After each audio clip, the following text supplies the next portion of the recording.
Assalamualaikum warahmatullahi wabarakatuh. Teman-teman, kita akan melanjutkan proses perkuliahan yang kebetulan kali ini kita akan membahas tentang etika profesi di dalam Islam. Nah, apa sih yang kemudian muncul dalam benak kita ketika kita mendengar profesi? Pasti yang ada dalam benak kita adalah pekerjaan, mencari nafkah, mencari cuan, bagaimana kita punya penghasilan dalam kehidupan sehari-hari. Nah, itulah yang kurang lebih disebut dengan profesi. Dan profesi itu lekat dengan kegiatan berulang. Artinya kalau hanya sekedar sekali dua kali itu bukan profesi. Tapi kalau profesi itu waktunya relatif jauh lebih panjang ya. Misalkan saya ngajar, tapi kalau sekali dua kali bukan profesi. Tapi kalau sudah sering, rutinitasnya kemudian dapat terbentuk, maka kemudian itu bisa disebut dengan profesi.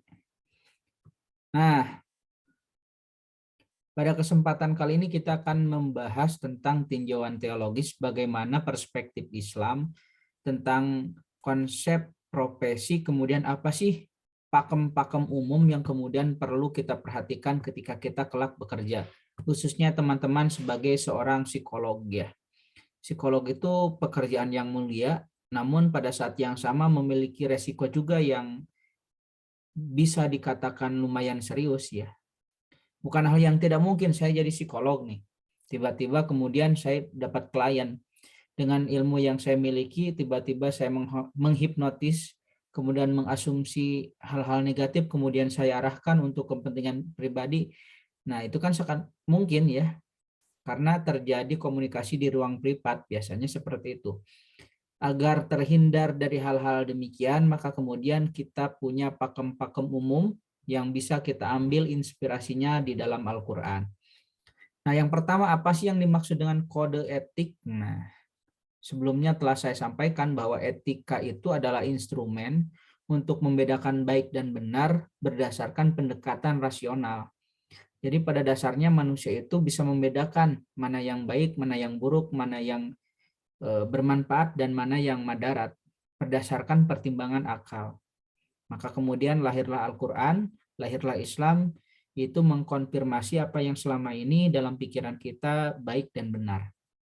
Nah, selanjutnya, kata etika berasal dari bahasa Yunani ethos yang berarti cara berpikir, kebiasaan, adat istiadat, perasaan, sikap, budi pekerti, moralitas, atau sifat kebiasaan.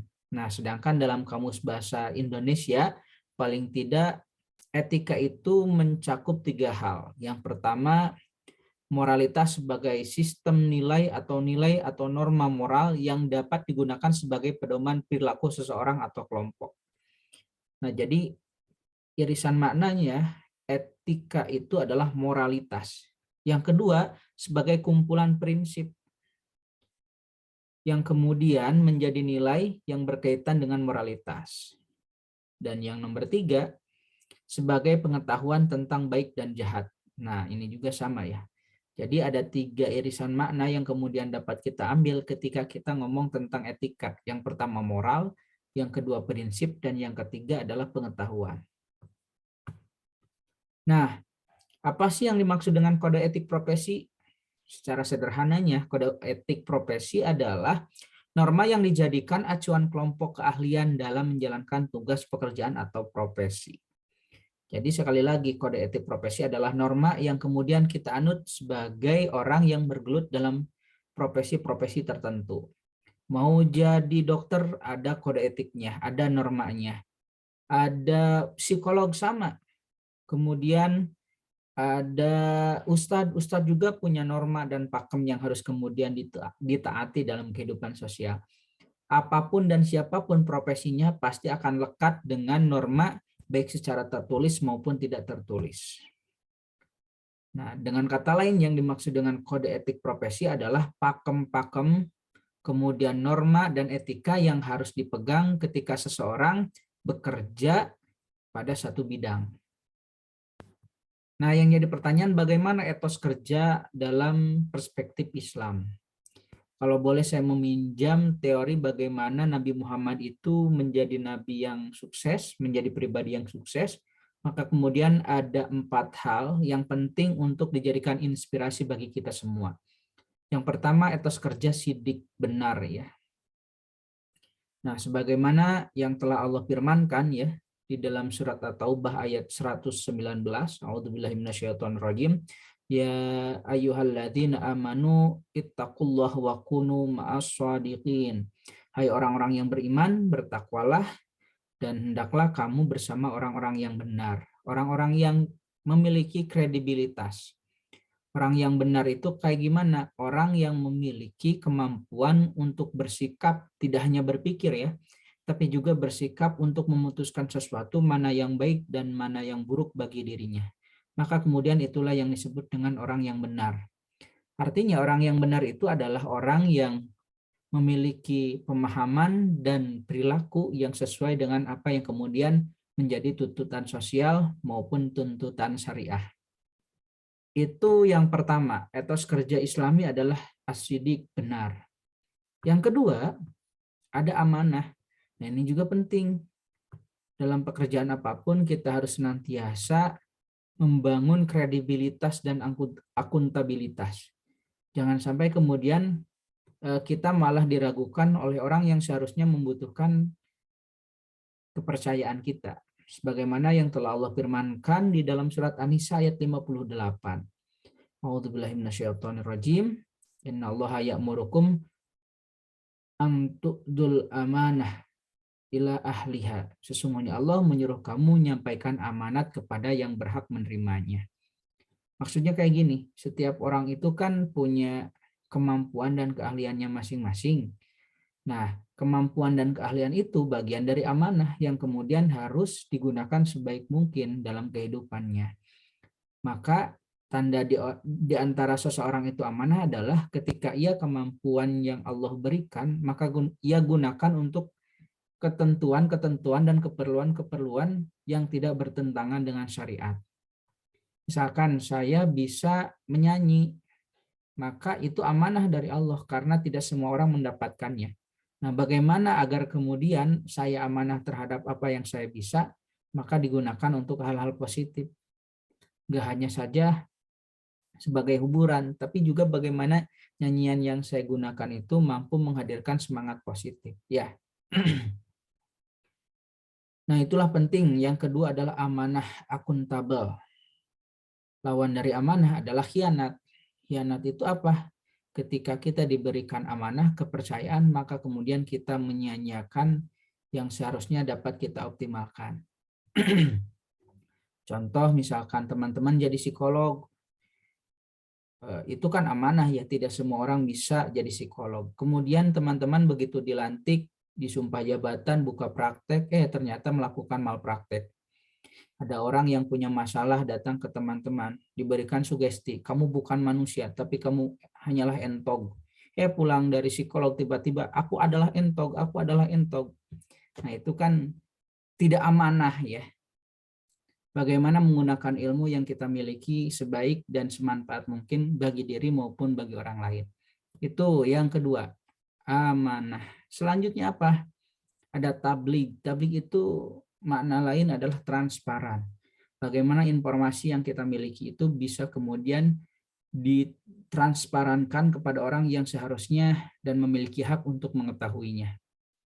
Nah, sebagaimana yang Allah firmankan dalam surat Al-Jin ayat 28, supaya dia mengetahui bahwa sesungguhnya Rasul-Rasul itu telah menyampaikan risalah-risalah Tuhannya. Artinya Nabi Muhammad dan Rasul-Rasul yang lain bertindak transparan, jadi tidak kemudian menyembunyikan ayat-ayat yang telah Allah berikan kepada mereka. Jadi mereka memberikan apa adanya. Kalau misalkan Allah ngasih A, maka kemudian Nabi pun menyampaikan A. Allah ngasih B, maka kemudian Nabi pun transparan kepada umatnya bahwa Allah itu kayak gini, ngasihnya A dan B. Maka tidak dikurangi, tidak dilebihkan. Itulah yang dimaksud dengan transparan. Contoh mungkin dalam aplikasi dunia profesi, teman-teman jadi psikolog nih. Nah, teman-teman harus transparan. Transparan di sana bukan berarti polos, ngabejakeun segala hal, nepi ke aib-aib, enggak. Tapi transparan di sana bahwa teman-teman ngasih konseling. Teman-teman juga tahu baik dan buruknya misalkan langkah yang diambil. mau tidak mau harus diberikan penjelasan bahwa kalau Anda mengambil langkah ini, ada konsekuensi buruknya ini. Kalau Anda ngambil ini, Anda punya konsekuensi ini. Nah, teman-teman membantu untuk kemudian memberikan jawaban dari klien yang dibutuhkan, sehingga ia mengambil keputusan berangkat dari fakta yang transparan, dari ilmu yang transparan, dari teori yang transparan, yang kemudian kita sampaikan. Nah, itu nomor 3. Yang keempat apa? Patonah. Patonah maksudnya kompeten, ya, punya kemampuan. Atau dalam bahasa Arab, patonah itu pintar. Ya, maksudnya punya kemampuan atau kompetensi. Sebagaimana yang telah Nabi Yusuf contohkan, ya, ayat 55, bagaimana Nabi Yusuf merasa kompeten, karena memang kompeten, meminta kepada raja pada saat itu untuk dijadikan sebagai bendahara. Qala ja'alni ala khazainil ardi inni hafidun alim. Nabi Yusuf berkata, jadikanlah aku bendahara negara Mesir. Sesungguhnya aku adalah orang yang pandai menjaga lagi berpengetahuan. Nah, kompetensi ini penting, teman-teman. Mungkin beberapa tahun ke depan akan jadi psikolog. Nggak bisa tuh tiba-tiba lulus S1 kemudian pengen buka praktek. Enggak. Tapi ada prasyarat-prasyarat agar kemudian teman-teman bisa diukur sebagai pribadi yang kompeten sebagai psikolog. Ada izin praktek, harus ikut ujian profesi. Ya, banyak prasyaratnya hingga kemudian bisa dikatakan sebagai psikolog yang kompeten. Nah, selanjutnya kita juga dituntut untuk bekerja keras. Ya, bekerja keras itu penting. Nggak hanya sebagai psikolog, siapapun itu, maka kemudian wajib hukumnya bekerja keras dalam hidup. Kenapa demikian? Ternyata ada fungsi lain dari bekerja, nggak hanya sekedar cara bagaimana kita mendapatkan uang dan cuan, ya. Tapi juga kata Nabi, bekerja itu sebagai penggugur dosa. Kenapa demikian? Mungkin saja ya ada dosa yang nggak bisa kita istighfari dengan sholat, dengan saum, dengan ibadah haji. Tapi ada juga dosa mungkin, ya, yang hanya bisa diistighfari oleh pekerjaan, oleh bekerja keras. Makanya kan kata Nabi di hadis riwayat Tabrani mengatakan, man amsa kalan, barang siapa yang sore harinya capek, min amali, karena bekerja keras, yadaihi, dengan tangannya, amsa magfurun lahu, maka pada sore itu ia diampuni. Nah, dengan demikian, bekerja keras adalah cara bagaimana kita mendapatkan cuan sekaligus mendapatkan ampunan dari Allah Subhanahu wa taala. Makanya kalau teman-teman punya pekerjaan banyak, maka jangan mengeluh.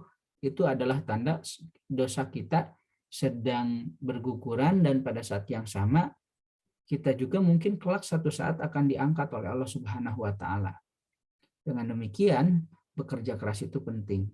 Bayangkan kalau orientasi kerja kita nggak hanya sekedar cara bagaimana memenuhi kebutuhan fisik, tapi juga ketika kita bekerja, kita bisa memiliki niat yang sama dengan ibadah. Kita dapat uang, kita dapat cuan, namun pada saat yang sama efeknya nggak hanya di dunia saja, tapi multidimensi, lintas dimensi, melintasi ruang dan waktu sampai akhirat. Kita punya investasi uang, materi, dan pada saat yang sama kita punya investasi kebaikan berupa pahala.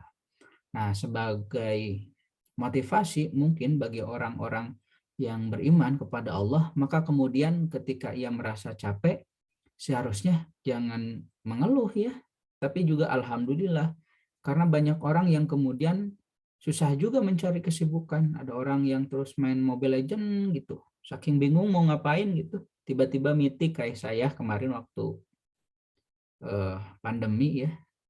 Nah, itu contoh bahwa kesibukan itu harus disyukuri.